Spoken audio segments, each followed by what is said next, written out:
మాజీ ప్రధాని అటల్ బిహారీ వాజ్పేయి శత జయంతి సందర్భంగా ట్యాంక్ బండ్ అంబేద్కర్ విగ్రహం నుంచి బీజేపీ రాష్ట్ర కార్యాలయం వరకు ర్యాలీ నిర్వహించారు పార్టీ నాయకులు. వాజ్పేయి ఆశయాలను ముందుకు తీసుకెళ్తామన్నారు కేంద్ర మంత్రి, state BJP chief Kishan Reddy. యువత పెద్ద ఎత్తున బీజేపీతో కలిసి నడవాలన్నారు.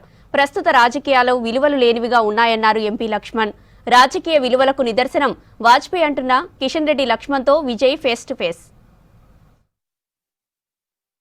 వాజ్పేయి శత జయంతి ఉత్సవాల భాగంగా ట్యాంక్ బండ్ అంబేద్కర్ విగ్రహం నుంచి బీజేపీ రాష్ట్ర కార్యాలయం వరకు బీజేపీ ర్యాలీ తీస్తుంది. ఈ ర్యాలీలో కేంద్ర మంత్రి కిషన్ రెడ్డి, బీజేపీ ఎంపీ లక్ష్మణ్తో పాటు ఇతర ముఖ్య నేతలందరూ కూడా పాల్గొనడం జరిగింది. చూస్తున్నాము, పెద్ద ఎత్తున శ్రేణులు పాల్గొన్నారు. మనతోని మాట్లాడేందుకు కేంద్ర మంత్రి కిషన్ రెడ్డి ఉన్నారు.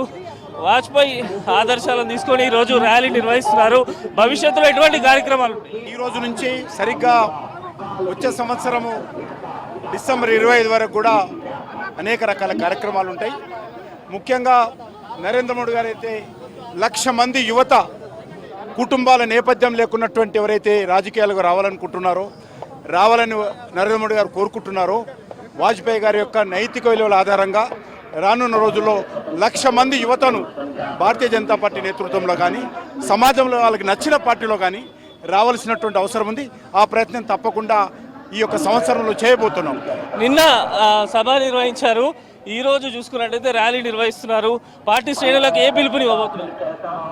ఖచ్చితంగా వాజ్పేయి గారి స్ఫూర్తి ఈరోజు లక్షలాది మంది కార్యకర్తల్లో ఉంది. ఆ స్ఫూర్తితో రానున్న రోజుల్లో ఉత్సాహంగా మనందరం పనిచేయాలి, దేశం కోసం పనిచేయాలి, సమాజం కోసం పనిచేయాలి అనేటువంటి సందేశం ఈరోజు ఈ యొక్క కార్యక్రమం ద్వారా పార్టీ ఇవ్వబోతుంది. అది మనతోని మాట్లాడేందుకు ఎంపీ లక్ష్మణ్ ఉన్నారు. వాజ్పేయి గారి ఆశయాలను ఎలా ముందుకు తీసుకెళ్ళబోతున్నారు? ఈ ర్యాలీ నిర్వహించడం వెనుక ఉన్న కారణమే. ఈరోజు తెలంగాణ రాష్ట్రము కుప్పిగింతలకు, మార్పిడులకు ఒక ప్రయోగశాలగా మార్చారు.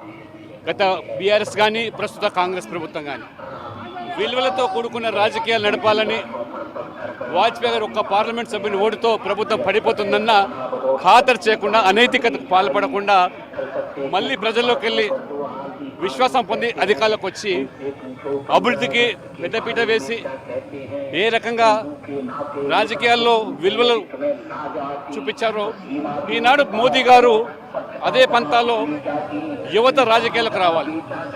అవినీతి రహిత ప్రభుత్వాలు, కుటుంబ రహిత రాజకీయాలు, ఈ సంతుష్టీకరణ విధానాలు, అదే రకంగా అల్లవి కాని హామీలు ఇచ్చి ఓట్ల కోసం కక్కుర్తి తిప్పడం కాదు.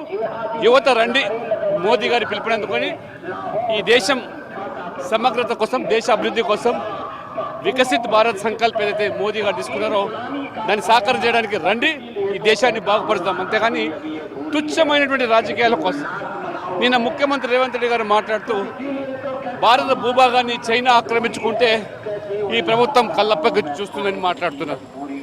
నెహ్రూ గారి హయాంలోనే చైనా ఏ రకంగా భారత భూభాగాన్ని ఆక్రమించుకున్నది, ఏ రకంగా పదవి కాంక్షతో రాజీ పడ్డారు, ఈ దేశాన్ని మత ప్రాతిపదిక ముక్కలు చేసింది ఎవరో ఒక్కసారి రేవంత్ రెడ్డి గారు తెలుసుకుంటే బాగుంటుంది. భవిష్యత్తు కార్యాచరణ ఎలా ఉండబోతుంది? వాజ్పేయి ఆదర్శాలను, ఆశయాలను ఎలా ముందుకు తీసుకెళ్తారు? ఈ సంవత్సరం పూర్తిగా ప్రభుత్వ పరంగా, పార్టీ పరంగా, స్వచ్ఛంద సంస్థలు మన వాజ్పేయి గారు అయితే రాజకీయాల్లో కొత్త పంతాను తీసుకొచ్చారో, ప్రధానమంత్రి పివి నరసింహారావు గారు ఉండి ప్రతిపక్ష నాయకుడు వాజ్పేయి గారిని ఐక్యరాజ్య సమితిలో పంపిస్తే ఏ రకంగా భారతదేశాన్ని ఔన్నత్యాన్ని చాటి చెప్పాడో అటువంటి మరి రాజకీయాలు కావాలి. అంతేగాని ఇవాళ ఒక పార్టీ నుంచి ఇంకో పార్టీలకు, ఇంకో పార్టీ నుంచి ఇంకో పార్టీలకు దేశ ప్రయోజనాలు పణంగా పెట్టేటువంటి నాయకులు కాదు. దేశ సమర్థత కోసం పార్టీలు ఏదైనా దేశం కోసం పాటుపడే వాజ్పేయి లాంటి నాయకులు ఈ దేశానికి అవసరమని సంవత్సరం పొడుగునా ఈ కార్యక్రమం నిర్వహిస్తారు. భారత మాజీ ప్రధాని వాజ్పేయి ఆశయాలను కొనసాగించేందుకే ఈ ర్యాలీని నిర్వహిస్తున్నామని చెప్పి సంవత్సరం పాటు వాజ్పేయిని ఆదర్శంగా తీసుకొని సంస్కరణలకు శ్రీకారం చుట్టే విధంగా అనేక కార్యక్రమాలు నిర్వహిస్తామని చెప్పి బీజేపీ కేంద్ర మంత్రి కిషన్ రెడ్డి, ఎంపీ లక్ష్మణ్ చెప్తున్నారు. కెమెరా పర్సన్ మధుతో విజయ్, V6 న్యూస్, హైదరాబాద్.